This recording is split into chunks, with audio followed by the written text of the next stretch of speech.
નમસ્કાર મિત્રો. સફળતાનો ચગે પતંગ. પતંગ ચગાવવો એ એક કળા છે, એક કૌશલ્ય છે. પતંગ ચગાવવાથી અનેક પ્રકારના કૌશલ્યો કેળવાય છે.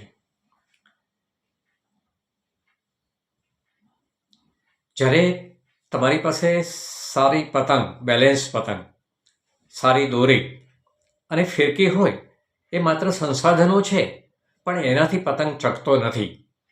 પતંગ ચગાવવા માટે કેટલાક કૌશલ્યોની જરૂર પડે છે.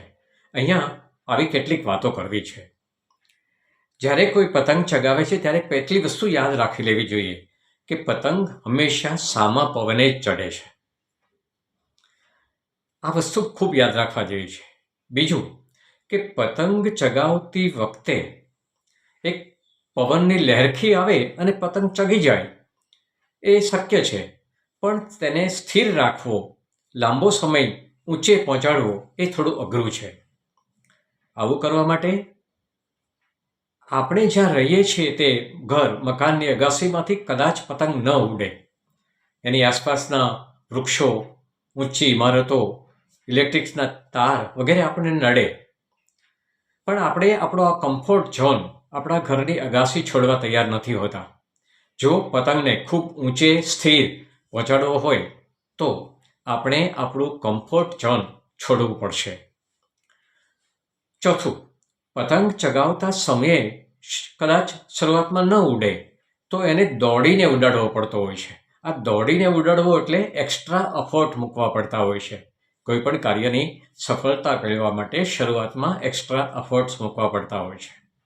એવા કોઈ વિશાળ જગ્યાએ કે જ્યાં વિકાસની વધારે તક છે ત્યાં પહોંચવું પડતું હોય છે. પછી પતંગ ચગી જતો હોય છે. હા, પતંગ ચગી પણ જાય છે, ઘણીવાર ખૂબ ઉપર પહોંચી જાય છે. પછી આસપાસના પતંગોનો આપણને ડર લાગે છે કે કોઈક આપણો પતંગ કાપી નાખશે, કોઈ આપણા પતંગને ખેંચી લેશે. આવા સમયે આપણી પાસે જે દોર છે એ થોડો મજબૂત હોવો જરૂરી છે. ઉપરાંત કોઈ આપણા દોરની ઉપર જ્યારે બીજાનો દોર આવે કે કોઈ મૂકે ત્યારે ઢીલ મૂકવી કે ખેંચ કરવી, આ બે અગત્યની વાત છે. ઘણીવાર કોઈ વજનદાર, કૌંસમાં વગદાર અથવા તો ખૂબ મજબૂત માણસનો પતંગ આપણા પતંગ પર આવે ત્યારે આપણે સમજપૂર્વક ઢીલ આપી દેવી.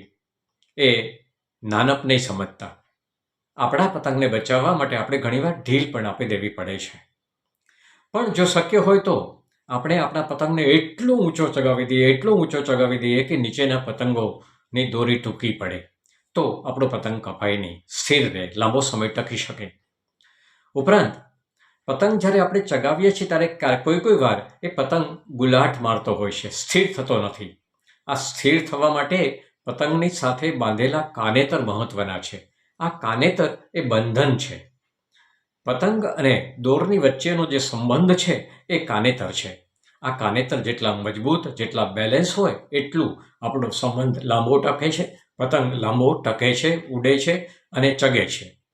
આ ઉપરાંત ઘણીવાર પતંગ ગુલાટ ખાઈને સ્થિર રહેતો જ નથી, નીચે નમી જતો હોય છે. આવા સમયે પતંગને પૂંછડું બાંધવું પડે છે. આ પૂંછડું છે ને એ પતંગને સ્થિર કરી દે છે. આપણે જોયું હશે ઘણા ગુલાટ મારતાની સાથે પૂંછડા બાંધવામાં આવેલા છે. આ પૂંછડા માણસને, પતંગને સ્થિર રાખે છે. હજુ પતંગ જ્યારે ચગી રહ્યો હોય ત્યારે આપણું ધ્યાન માત્ર આપણી દોરી, આપણી પતંગ સામે જ હોવું જોઈએ. આસપાસની અગાસીઓમાં અને આસપાસમાં કેટલાય આકર્ષણો હોય છે. ઘણીવાર આવા આકર્ષણો, આવા અવાજ પણ આપણી પતંગને નુકસાન કરી જાય છે. આપણું ધ્યાન માત્ર આપણા પતંગ પર જ રહે તો સારું. પતંગ ચગાવવામાં સૌથી વધારે જેનો ફાળો છે એ પતંગ ચગાવનારનો નહીં, પણ પતંગની ફિરકી પકડનારનો છે. આ ફિરકી પકડનાર પણ આપણી સાથે એટલું બધું તાલમેલમાં હોય કે જ્યારે ઢીલની જરૂર હોય ત્યારે એ ઢીલ જબરજસ્ત રીતે આપી શકે, અને જ્યારે ખેંચવાનું હોય ત્યારે એ દોર આપણા પગમાં ન ભરાઈ જાય કે ગૂંચ ન થાય એ રીતે એને વાળી શકે, વીંટી શકે. એવું કોઈ આપણી સાથે પતંગની ફિરકી પકડનારું કોઈ હોય તો પણ આપણો પતંગ વધારે સ્થિર અને લાંબો સમય રહેતો હોય છે. આ બધું પતંગ ચગાવવામાં બહુ જરૂરી, સમજપૂર્વક જો આપણે કરીએ તો આપણો પતંગ લાંબો સમય ઊંચે સ્થિર ટકી રહેતો હોય છે. આટલું જ નહીં, પતંગ અંતે તો રમત છે, આનંદ માટેનો આ વિષય છે. જીવનમાં આવા કેટલાય નાના મોટા કૌશલ્યો આનંદ માટે હોય છે. ત્યારે આપણે કોઈનો પતંગ કપાઈ જાય કે આપણો પતંગ કપાઈ જાય ત્યારે આપણી જે સ્થિરતા અને ફરી પાછું પ્રયત્ન કરીશું, આ પણ આ પતંગ શીખવે છે. અને છેલ્લે આકાશમાં ગમે એટલા ઊંચે ચડેલા પતંગો કે માણસોએ અંતે તો કચરાપેટીમાં જવાનું છે. આ વાતને ભૂલ્યા વગર તમે આ પતંગનો આનંદ માણશો તો પતંગ ચગાવવામાં ખૂબ મજા આવશે. પતંગ એ માત્ર કાગળના એક કટકાને ઉપર ચડાવવો નહીં, પણ જીવનની સફળતામાં પણ કેટલાક ઉપયોગી થાય એવા કૌશલ્યો આ પતંગ ચગાવવાની રમત આપણને શીખવી જાય છે. Thank you. Wish you all the best.